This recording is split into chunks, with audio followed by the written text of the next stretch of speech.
We're here today interviewing Gabrielle Kurlander, the director of the upcoming production of The Task by Heiner Mueller. Now, Gabrielle, Castillo has done The Task 3 times before. This is our 4th production. One other one also had Fred Newman's songs in it. In fact, you performed in one of those productions. You Yes. played Gallaudet. Gallaudet. In 94 or 95, I'm not sure. In a fat suit. Yes. Whenever I give tours of the place, there's a photo downstairs of us from that production, and I like to tell people that that's me and that I'm in a fat suit, just in case no one realizes. So my question is this, so that you're now approaching the script from the director's seat as opposed to the actors on stage. What is that like, that shift, and how do you think differently about it? Well, I mean, I like that shift because, I mean, there's nothing like having familiarity with the show that you're going to direct. Because while you have to, I think, discover it all over again, even if you've worked on it before, having worked on it before, you know, gives you a history with it that you can bring to it. So not only do we have a long history with Heiner Muller's work, and I have a long history performing Heiner Muller's work, but this particular play, The Task, or sometimes it's called The Mission in its various translations, now it's called The Task. It was The Task, then it was The Mission, now it's The Task. But yeah, when I played Gallaudet, who is a peasant from Brittany, and it's a man, so I played a man. And Fred Newman directed it, and we were puppets. So we were marionettes, and there are 3 revolutionaries in the show: Debuisson, Gallaudet, and Sasportas, who are from very different backgrounds. And we played them all as puppets, you know, as kind of representing that somebody else was pulling our strings. And so yeah, that transition, I look forward to that. You know, it's very different directing than performing in a show. In what ways? Well, when you direct, you have a bigger job, I'd say. When you act, you have a more frontline job, because you're up there and the show opens, and then you're there with the cast creating the show, and there's nothing like that kind of experience. But when you direct, you are responsible for the entirety of the production, the concept for the production, the design of the production, working with the designers on it. You know, everything. Everything. I know it's still very early in the creative process, but yes, for The Task. yes, for this show. But what are you thinking about at this point? Like, how are you working on the show before this is? Well, I have some ideas about the show, some things I'd like to do. I was thinking about the show. The Task is about a failed revolution. It's about 3 revolutionaries. And a revolution that gets called off. So I was thinking about the 3 revolutionaries who are from very different backgrounds. Debuisson is an aristocrat.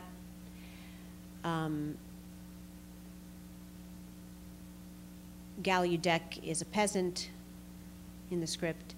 And Sasportas, who's black, is a slave, former slave.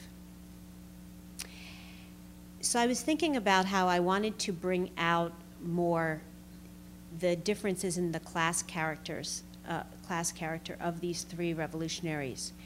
And so one of the ways I want to do that is I want to do the production with an all-black cast. And so and then to differentiate between these 3 revolutionaries, who will all be black, differentiate between their class character. And added to that, I want to set the play I want to do the play in modern dress and set it in a modern time. And actually set it in a bar. And have these 3 black revolutionaries, one who may be like a wealthy person, maybe a businessman or just a wealthy person. One who may be even maybe like a farmer. And the other who, you know, may be homeless, or somebody who comes from a poor background. have them in a bar and have them in modern dress, contemporary dress, so that the audience can relate to them a little more and also see something in the differences between them and where they come from. I think one of the things that's very poignant about the play that has always touched me is kind of the differences that it means to the three of them when the revolution gets called off into their lives, given where they came from. And Debuisson gives this, incredible, the wealthy man, the aristocrat, gives this incredible speech in which he says to the two of them, to Sasportas and Gallaudet, you have nothing. I have everything. I'm going to go back to my land and my family, and you don't even have a knife. And actually, Fred wrote this beautiful song. The play is going to be performed with the music that Fred Newman wrote for it when we did it. He wrote it a number of years ago. And he wrote this beautiful song that Debuisson sings, where he sings, I'm a child of wealth and of privilege, my friends. I have had more in my life than you can even imagine.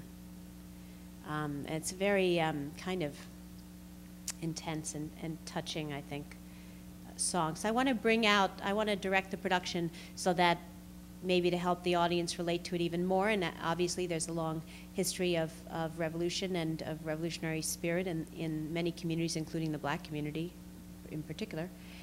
And well, also, final question. Muller is in many ways the playwright, the poet of the failed communism. And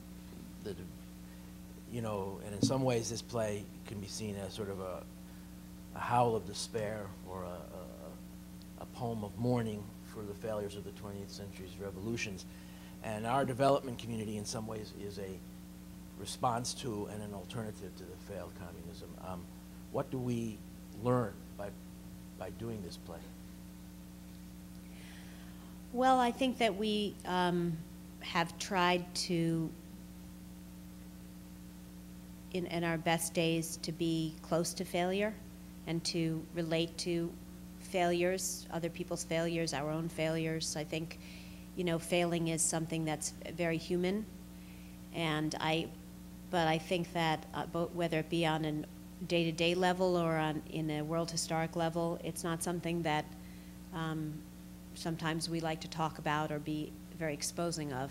And so I think that's Muller, as you say, makes an incredible contribution. I think in a historic sense, I think we recognize that unless you come to be accepting of failure, understand failure, maybe even learn from failure, that you can really move on. And so that there's an important relationship between pursuing progressivism and pursuing changing the world and understanding the failures that have happened in the efforts of, on the parts of billions of people to change the world.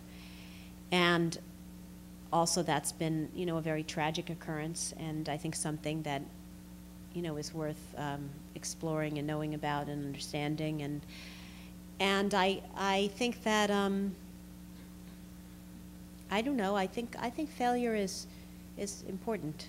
I'm trying to, I was inclined to say I'm trying to fail more. Maybe that's true. I've taken up golf, Golf is all about failure. All you do is fail over and over again. And what's so great is you watch the pros, they do it too. They're like incredibly great. They're the world's greatest golfers. And then they hit this golf shot. It's so bad. It's terrible. And then the interesting thing about golf, which Fred Newman pointed out to me, because he is an old golfer and he loves golf. This is very, very interesting to me. The reason I think failure is so heightened in golf as compared to other sports, like you can be playing tennis and you can hit a bad shot, but in golf, when you hit a bad shot, then you just have to live with it because nothing happens for like a long, long time. So your bad shot is just sitting there off in the woods or in the sand or in God knows where, and you're humiliated and you can't take your next shot for, several minutes. Whereas when if you hit a bad shot in tennis, I play tennis also, 4 seconds later, you're hitting another shot. And so your failure isn't as kind of out there for everybody to see. So I think it's kind of as many people have said, it's it's kind of like life, golf, and so yeah, I think Is this I think play like failure golf? is a play like golf? That's a good question, Dan. I hope it's going to be fun. Even if it's about failure, I like to have fun, and I hope it's going to be fun, and I hope it's going to be add something to the history of our work with Heinemuller and with this play, The Task, in particular. Thank you. Thank you, Dan.